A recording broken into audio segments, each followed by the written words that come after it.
You are listening to Western Iowa's information leader, KCIM. I'm Nathan Cones, here with your midday news for Tuesday, February 13th, 2024. The Sac County Sheriff's Office reports they are investigating alleged threats from juveniles following a fight Monday morning at the Ridgeview Middle School in Early. Authorities say the altercation occurred between two male students, one from Holstein and the other from Shaler. During their investigation, deputies discovered there may have been a threat of possible violence during an upcoming dance scheduled for Friday night in Holstein. According to law enforcement, one of the two males had intended to fight with the other student during the dance because of a TikTok video he had posted. Authorities later learned the Holstein juvenile had sent a threatening message to the other student, and there were allegations a photo of a gun had been sent via Snapchat. Deputies conducted additional interviews and were unable to corroborate the threat of violence with a firearm. However, officials note they take every threat of violence seriously. Students, parents, and staff will see additional law enforcement presence at the Ridgeview Middle School over the next several days. Individuals with information about this incident are asked to contact the Sac County Sheriff's Office at 712-662-7127. The Ida County Sheriff's Office also assisted in the investigation. The Animal Rescue of Carroll is hosting a special Valentine's Day themed fundraiser this week. Karen Scouten, an ARC volunteer, says the holiday is centered on love, so why not love for pets? Valentine's Day is for lovers, and if you love animals, consider donating $5 to Animal Rescue of Carroll on our Facebook page. All you have to do is click on the donate button. The fundraiser is live now and easy to find. Simply search for Animal Rescue of Carroll on Facebook and click the blue donate button near the top of the page. Scouten says donations are critical for the shelter's ongoing operations. The money that you give will be used to give treats, toys, blankets, leashes, collars, and all the other things that the ARC pets need. And the vet bills and food and litter, and there are just so many needs. It's unbelievable. Scouten adds they are always looking for more volunteers with all types of skill sets. Volunteers and fosters are needed at all times. We also need adopters, of course. Scouten says there have been rumors of the Animal Rescue of Carroll closing its doors, but she says those are untrue. First of all, Animal Rescue is not closing the shelter. I've heard various rumors saying that we are. We are not. The other thing is, I've heard rumors saying that we will not take any more animals. That is not exactly true. We take kittens because kitten season has started. We take animals from Carroll Vet Clinic, and we will take surrenders if there is room. ARC's Valentine's fundraiser runs through the end of the week. Once spring arrives, they plan to return to their monthly drive-through meals, likely in April. And on Monday, the Community Foundation of Carroll County announced more than $200,000 in grants to local projects for the 2024 award cycle. 23 grants were selected during the CFCC board's meeting on February 7th, totaling $200,220.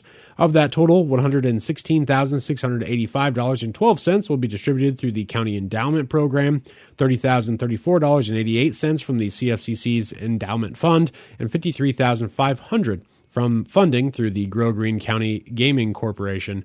Notable awards include $12,000 to the Arcadia Betterment and Development Corporation for improvements to the Arcadia Shelter House and its parking lot, $10,000 to the Carroll Area Child Care Center and Preschool for updated cameras and security systems, $15,000 to the Carroll Athletic Association for fencing and lighting improvements at Merchant Park, and many others. Funding from the Grow Green County Gaming Corporation provided a $25,000 grant to the City of Coon Rapids for trailside resurfacing, and the City of Templeton will receive $15,000 for improvements to the community ball field, to name a few of the awards.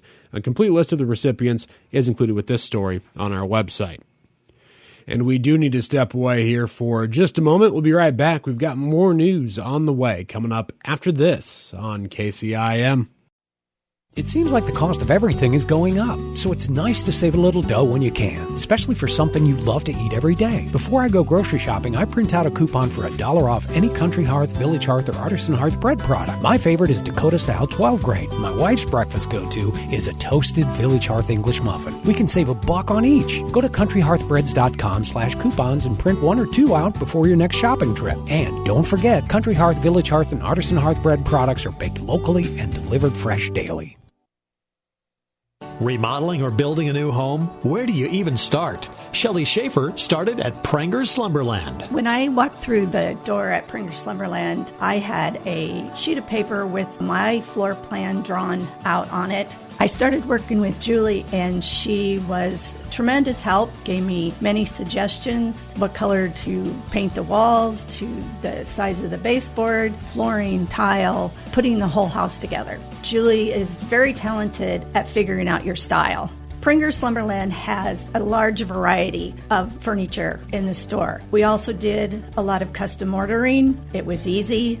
We love our house. We could not have done it without Pranger's, without Julie. This is our forever home, and I wanted everything to be perfect, and Julie did that. Tremendous selection and free design service. That's just part of what you can expect when you work with Pranger's Slumberland in Carroll. Stop by the Pranger's showroom on Highway 30 West, Carroll. Welcome back to KCIM's Midday News. I'm Nathan Cones reporting.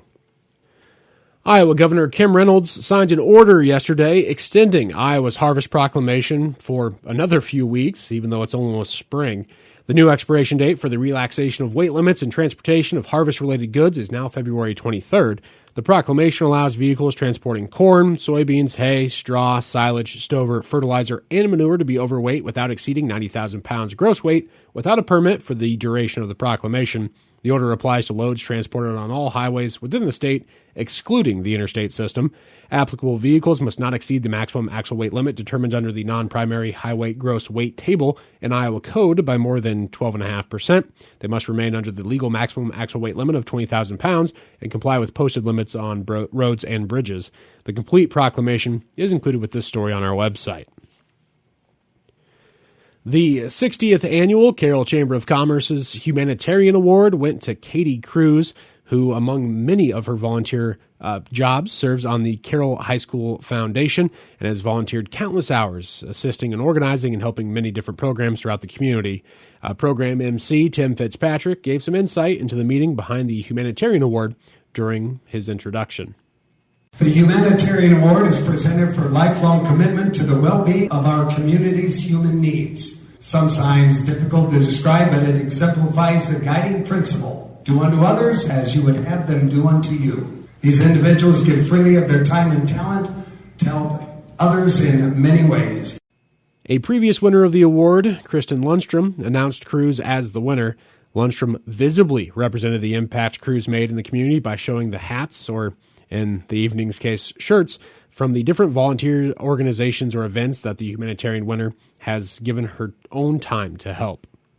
ISL election, KSU Foundation, Bill Evans Kids Foundation, RAGBRAI, State Baseball, Perry Strong Fundraiser, Alumni Association, Kindness Counts Fundraiser. And I know this list is not even close to being complete for what they do.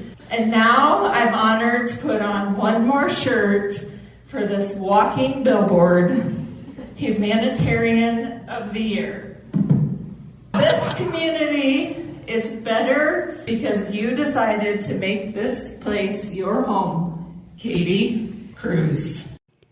Cruz extended her thanks during her acceptance speech, joking that her husband says she can only say yes if it's a paying gig from now on. She says pay is obviously not why she helps out the Carroll community. I am at a loss of words. I don't do what I do for this. I just do it because I love it. And it fills my heart. I love this town. I love these people. That's why we chose to move here and raise our family here. And we, and everyone in this room and in this town, is what makes Carroll awesome. So, thank you. Other winners from the 60th Annual Carroll Chamber of Commerce Banquet include the Hyder Family Foundation, with Scott and Cindy Hyder receiving the Good Neighbor Award, Community Oil to Chico and Todd Canny for Heritage Business, Dave Bruner, who was Citizen of the Year, Bornero's Meat Market to Tom and Cindy Bornero for the New Business Award, and then Larry Devine and Vicki Gatch for the Public Service Award. All winners can be found included at 1380kcim.com, each with a featured story. And the Audubon Rec Center invites everyone to come out to Audubon this Saturday for their Trivia Night event. They have teams of 8 players that will compete against each other, asked random questions about sports history, Valentine's, Lent questions, all kinds of stuff to celebrate the season. The first question is asked at 7 o'clock, and teams can register to participate at the door the evening of the event. Again, that's this coming Saturday. The cost is $40 per team, which helps with operating expenses for the rec, as well as to assist in funding the expansion of the center. Everyone's encouraged to come out, and families are welcome to bring their kids to let them have an evening of bowling and running around the gym while those adults take on some trivia questions. There'll be food and a cash bar available as well from the Bowling Pin restaurant in that same building during the event. Again, the Audubon Rec Center Trivia Night is scheduled for Saturday evening, which gets underway at 7 p.m. And that is going to wrap up your Look At News. For these stories and many more, check us out online by following us on Facebook and X, on the web at carrollbroadcasting.com, or through the Carroll Broadcasting mobile app. I'm Nathan Cohns reporting.